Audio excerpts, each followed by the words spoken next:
So Tarun గారు అని చాలా పాత కస్టమరే, దగ్గర 9-10 ఇయర్స్ మన రిలేషన్ ఉంది. ఇప్పటిదాకా 4-5 వెహికల్స్ చేంజ్ చేశారు. మన దగ్గర రెగ్యులర్ గా ఒక 9 ఇయర్స్ నుంచి సర్వీస్ చేపించుకుంటున్నారు కస్టమర్. సో వాళ్ళ ఫాదర్ ఒక సెకండ్ హ్యాండ్ వెహికల్ తీసుకుంటా అంటే నియర్ బై మన గ్యారేజ్ దగ్గర నుంచి ఒక డీలర్ లో ఉంటే దగ్గర 2 times వచ్చారు నా దగ్గరికి. నేను బిజీగా ఉండి వెళ్ళలేకపోయాను. ఫైనల్ గా ఒక వెహికల్ ట్రయల్ ఉంటే బిజీ షెడ్యూల్ లో ఏంటంటే కొంచెం టైం దొరకదు నాకు. ఎక్కడ అంటే కస్టమర్ దగ్గరికి వెళ్ళి వెహికల్ చూడడానికి, డీలర్ దగ్గర వెహికల్ ఉంటే చూడడానికి నా వర్క్ బిజీ షెడ్యూల్ లో టైం దొరకదు నాకు. వెహికల్ అయితే వెళ్ళి చెక్ చేసుకుని ఓకే చెప్పేశాను. 2018 మోడల్ వ్యాగనర్ వెహికల్ తీసుకున్నారు. తనకి ఏమో షిఫ్ట్ వెహికల్ ఉంది, సార్కి ఈ వ్యాగనర్ వెహికల్ తీసుకున్నారు. సో ఈ వ్యాగనర్ వెహికల్ లో మన దగ్గరికి డైరెక్ట్ షోరూమ్ నుంచి ఇక్కడే మన గ్యారేజ్ కి తీసుకొచ్చారు. సో ఈ వెహికల్ లో కంప్లీట్ ఒకటి డీటెయిల్డ్ మేజర్ సర్వీస్ మనం చేస్తున్నాం. ఈ వెహికల్ లో కింద interest coating, Teflon coating and interior deep cleaning కూడా ఈ వెహికల్ లో మనం చేస్తున్నాం. సో వీడియోని ఎండ్ వరకు తప్పక చూడండి అండ్ స్పానర్ ఆటోమోటివ్ ఛానల్ ని సబ్స్క్రైబ్ అండ్ ఫాలో తప్పక చేసుకోండి.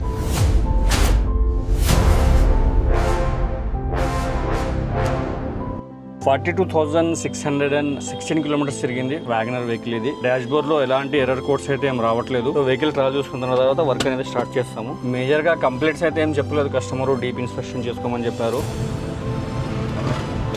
వెహికల్లో ట్రయల్ చూసుకునేది ఏంటంటే పికప్ ఎలా ఉంది, హమ్మింగ్ నాయిస్ ఏమన్నా వస్తుందా, సస్పెన్షన్ నాయిస్ ఏమన్నా వస్తుందా, ఈ ప్రాబ్లమ్స్ మేము అబ్జర్వ్ చేస్తాము. పికప్ ఎట్లా తీసుకుంటుంది అది అబ్జర్వ్ చేస్తాము. క్లచ్ కండిషన్ ఎలా ఉంది అది అబ్జర్వ్ చేస్తాము. వీల్ బేరింగ్స్ హమ్మింగ్ ఏమన్నా నాయిస్ వస్తున్నాయో చెక్ చేస్తాము. క్లచ్ హార్డ్ ఉందా, ఎక్సలేటర్ ఎలా ఉంది, so engine vibration, mountings conditions ఇవన్నీ టెస్ట్ డ్రైవ్ లో అబ్జర్వ్ చేస్తాము. అబ్జర్వ్ చేసిన తర్వాతనే మనం వర్క్ అనేది స్టార్ట్ చేస్తాం. ఇక్కడ మనకి నియర్ బై గ్యారేజ్ దగ్గర ఇలాంటి రఫ్ రోడ్ ఉంది. సో ఈ రఫ్ రోడ్ లో వేసేసి గుంతల్లో వేసేసి కొంచెం సస్పెన్షన్ కండిషన్ ఎలా ఉందనేది మనం చూసుకుంటాం. సో ఇది కొంచెం కచ్చా రోడ్డు, గుంతలో అవి బాగుంటాయి. సస్పెన్షన్ కండిషన్ చూసుకోవడానికి రెగ్యులర్గా మనం ఈ రోడ్లో ట్రయల్స్ చూస్తూ ఉంటాము.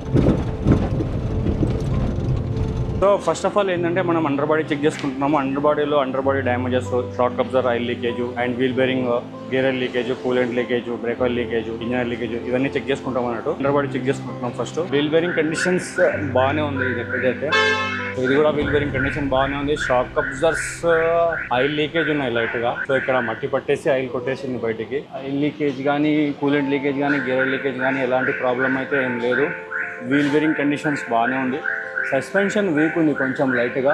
సో ఇక్కడ ఈ లోవర్ ఆర్మ్ బూట్ ఒకటి డ్యామేజ్ అయింది. సో లైట్గా ఇక్కడ లోవర్ ఆర్మ్ బుష్ కూడా లైట్గా కట్ అయింది. ప్లే అయితే ఏం లేదు, సైడ్ ప్లే, ర్యాక్ ప్లే కూడా ఏం లేదు, ర్యాక్ నాస్ కూడా ఏం రావట్లేదు. కానీ లోవర్ ఆర్మ్స్ ఒకటి వీక్ ఉన్నాయి. షాక్ అబ్జర్వర్స్ లీకేజ్ ఉన్నాయి. So front shock absorbers leak ఉన్నాయి, రియర్ షాక్ అబ్జర్వర్స్ లీక్ ఉన్నాయి, లోవర్ ఆర్మ్స్ కూడా వీక్ ఉన్నాయి. స్టీరింగ్ ర్యాక్ లో అయితే నాయిస్ ఏం రావట్లేదు. సార్ కస్టమర్ కి ఎస్టిమేషన్ అయితే ప్రొవైడ్ చేద్దాము. ఒకవేళ రిప్లేస్ చేయాలంటే షాక్ అబ్జర్వర్ కూడా మనం ఈ వెహికల్ లో రిప్లేస్మెంట్ చేద్దాం.